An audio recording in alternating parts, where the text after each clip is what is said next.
I want to reveal to you now a key part of your triathlon training, which you're more than likely not doing. Most people aren't. This you can put on and it will definitely make a huge improvement in your speed and power, particularly on those elements when we're climbing hills, we're out the saddle, we're trying to improve that minute mile pace as often and as quick as we can at the same time. Now, as I mentioned there, as triathletes, a lot of us can go the distance. The real worry and concern and where we want to improve is how quick we can do that distance over.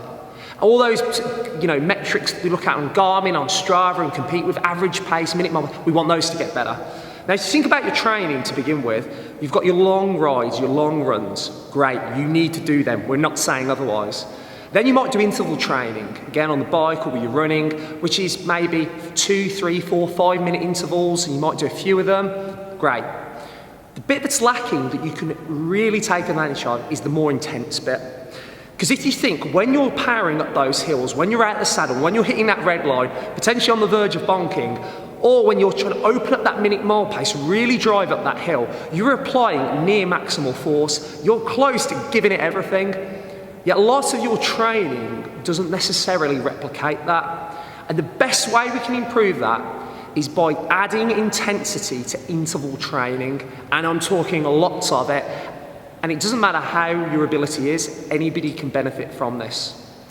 So the first thing that we're going to discuss is you need to work against big resistances. On this video, we're obviously using a watt bike because of the time of year and just to illustrate the fact clearly, but using big gears, highest gear possible, huge resistances, steep inclines is imperative because that drives the intensity, that drives the need for us to apply our strength and power into the pedals, which is going to allow us to adapt and get better at that at the same time. But then the key bit is the length of the intervals.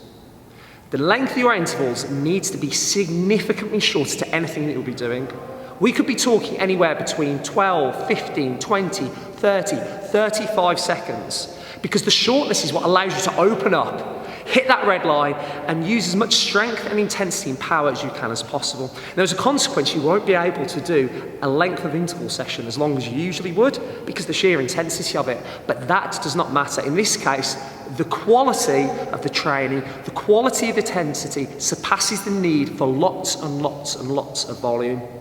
And all this is going to allow us to do is, instead of just training to develop, to get oxygen from our heart and our lungs to our working muscles, the magic that this bit does is once that oxygen is at the muscles, this training allows you to uptake oxygen at the muscle far more efficiently.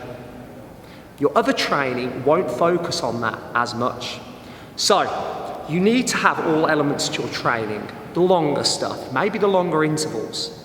But even if for just one session a week, whether it was just the bike or just the run or both, for a period of time you could utilise these really intense, high gear, high power output interval sessions.